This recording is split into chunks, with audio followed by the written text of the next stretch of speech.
Well, we're back for, I think this is the 4th video, and where we're at is right here. It was definitely a pain to pull the transmission out with the transfer case on it, but I guess it worked. Ended up having to pull it out on cardboard because we couldn't get the height to lift the bell housing past the frame rail. So I'm actually really glad that I bought the manual adapter plate that doesn't have these brackets on there, because I'm pretty sure,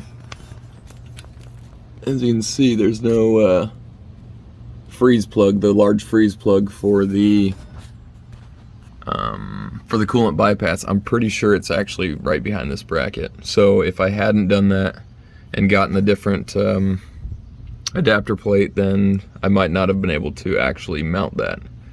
So I'm just gonna keep doing the teardown. I've got all the wires just kind of off to the side.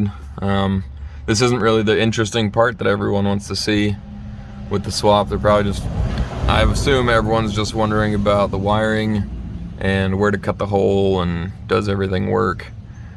So I'm getting to that point, but as far as the last bit of teardown, it should just be the flex plate, the backing plate, and I'm going to try to pull the starter out and swap that over. So once I get it down to all these brackets off, I think there's one on either side.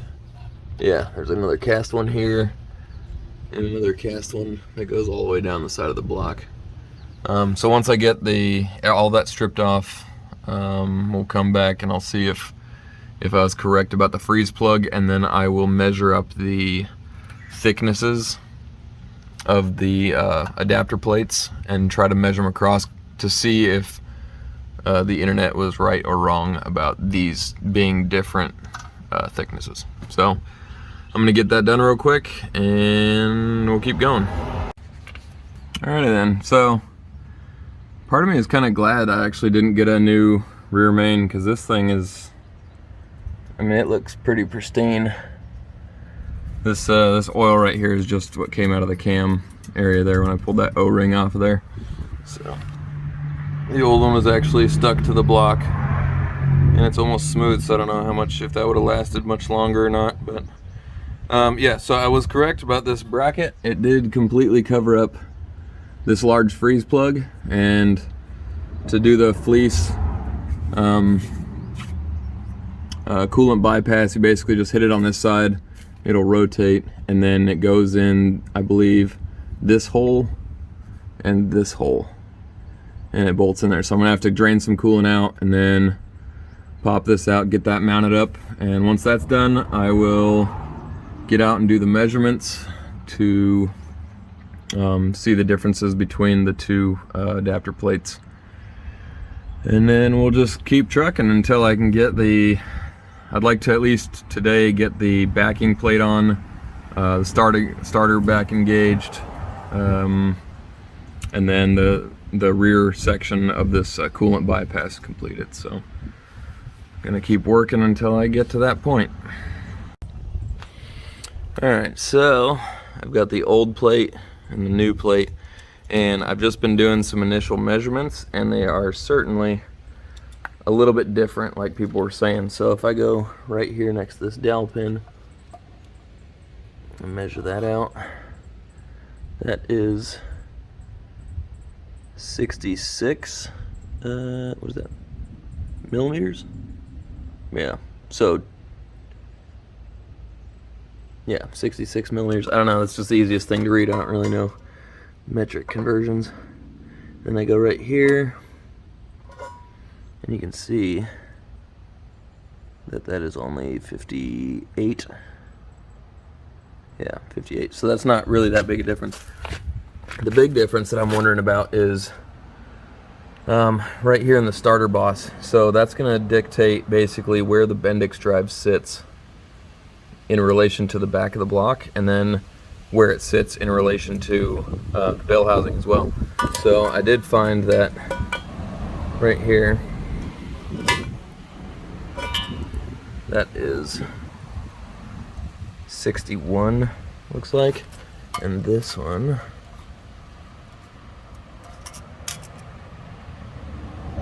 is nearly 70. So I don't really know how big of a difference that makes. Obviously the big differences are, you can see the profile here is kind of squared off on the top, and then it has a unnecessary bracket, and this one is more smooth. And then as well it has the bosses down here, and then there's no bosses down here. So it doesn't have provision for the brackets on the sides, which I believe are relatively unnecessary.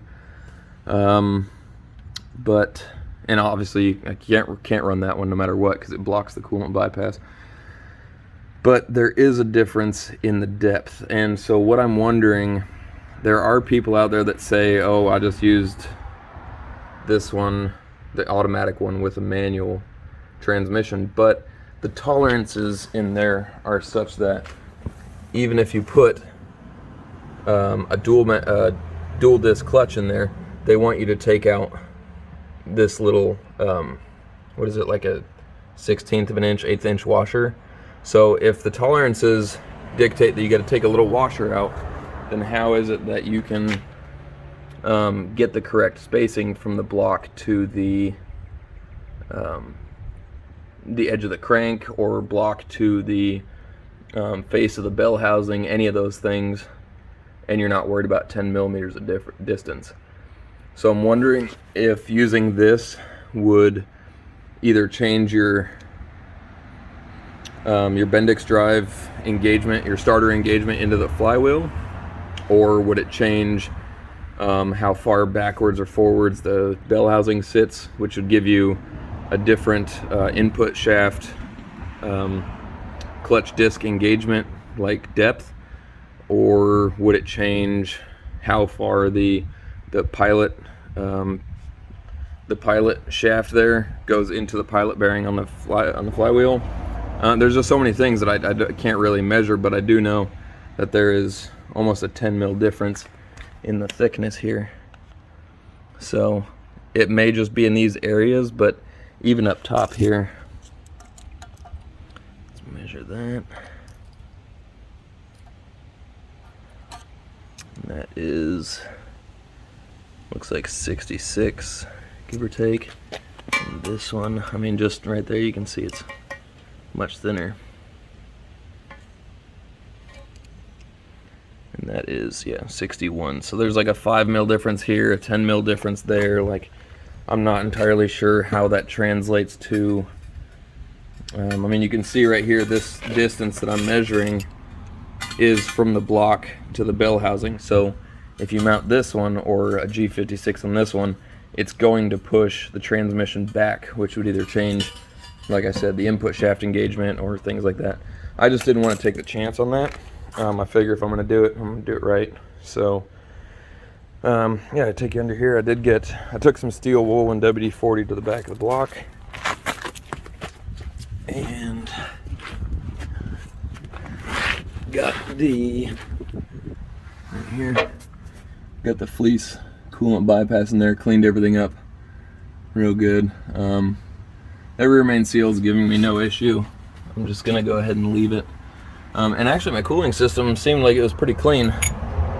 It did have like a little bit of goop on there, but I don't know, even the inside, the fleece bypass kit comes with this little piece of red Scotch-Brite, and when I popped this out, I've done a few of them where the bore was incredibly rough and corroded, and this engine has 107,000 miles on it, and it was absolutely clean, which probably tells me that either the coolant was changed at some point, or perhaps it was deleted earlier, and so it wasn't running those crazy SCR temperatures, things like that. But yeah, so everything's looking really good. I'm gonna go ahead and put the O-ring on the new plate and then slam the new plate up there.